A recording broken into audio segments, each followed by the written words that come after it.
Assalamualaikum warahmatullahi wabarakatuh. So we're going to talk about chapter 8, specific investment decisions. So first of all, EAB and EAC and also EAB.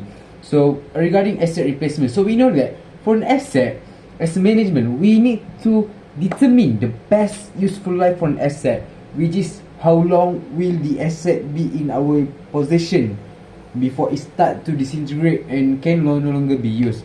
However, sometimes we need to determine whether is it actually beneficial or cost efficient for us to hold on the asset until the end of its useful life, or rather will it be much more cost beneficial for us to replace the asset after a certain point of year, since we know that the asset will not just disintegrate like that.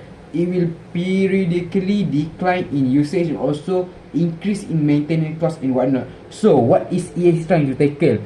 EAC trying to tackle in which replacement cycle of year is the best, in which that the incurred cost annually will be the lowest among the replacement cycle. So it's going to be, so first of all, we're going to calculate the cost that will be incurred for each year of replacement cycle. So for example, we're going to create a few separate replacement cycles. So for example, 3 years, 4 years and 5 years.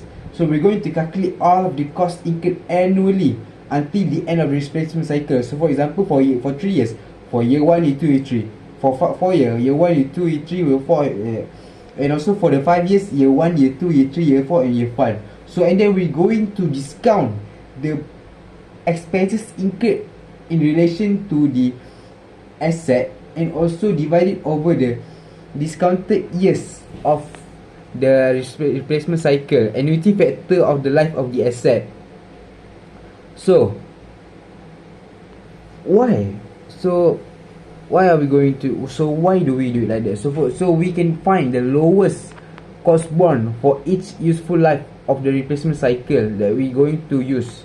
So the lower the EAC, equivalent annual cost, the better it is. However, the drawback is that sometimes, even though for example, even though the EAC will be the lowest at the 5th year, however, it fails to recognize the fact that sometimes at the 5th year, the asset has already been outdated by the industrial standard. So for example, in the fast moving industry like automotive, car industry now, for example, digital technology. So for example, even though it's the best, according to the cost, it's the best replacement cycle in 5th year, however, perhaps it might not be the best in terms of asset value, the efficiency in creating economic benefit for us to replace it every 3 years. So that's what one of the drawback of EAC. And then we're going to talk about EAB, equivalent annual benefit, in which that we're trying to calculate the NPV from a project as an annuity, which means that we're going to calculate how much the net present value of investment will we incur each year. So that's for specific investment decision. And also right now we're going to talk about asset purchases. Perhaps new asset. We're going to talk about either lease or buy. So why is there a conflict between lease or buy? So what is lease? Lease is when there's a contract of agreement, transfer of ownership, transfer of asset between a lessor and also a lessee. Lessor is the one who is receive the lease payment. Lessee is the one who pay the payment lah. That's why it's the lessee. So there's a few type of lease. There's a finance lease and also business lease. So business lease is the lease that was short-term lease agreement between the lessor and lessee. The transfer of ownership, the lessee will only use the asset purely for its use, and all of the cost, maintenance cost and whatnot will be borne by the lessor.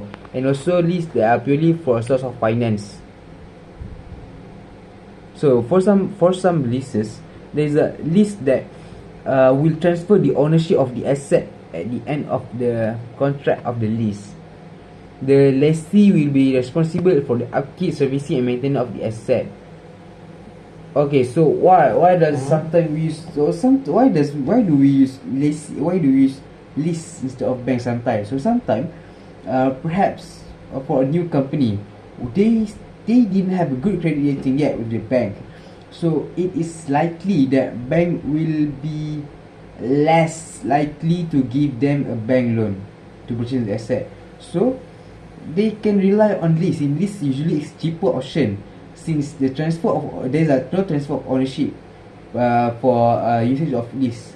They can be just for usage, and by the end of the contract, they can return it back to the original owner, the lessor, compared to the bank, which that you need to pay for the asset by using the loan. So, how to calculate? So first of all, we have a simple calculation, which that we're going to calculate. So for the lease, we're going to calculate the NPV of the cost borne from the lease, and also from the loan, we're going to calculate the NPV from the cost from the loan and whatnot. So one key point is that to not include interest cost in calculating the relevant cash flow for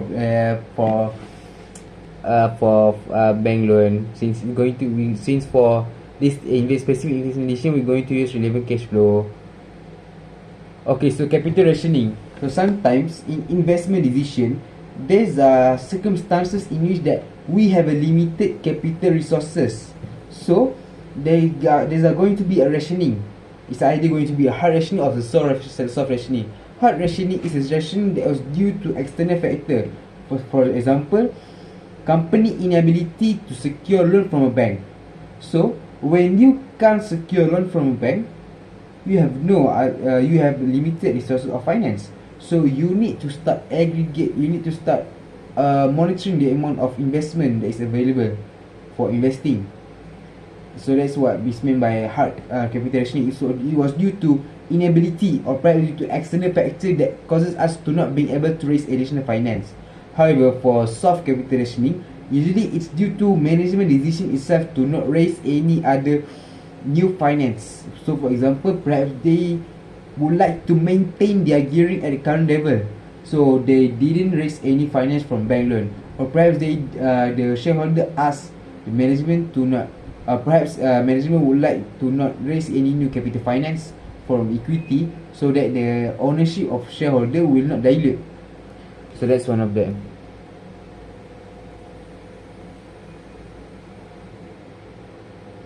So that's all from chapter 8.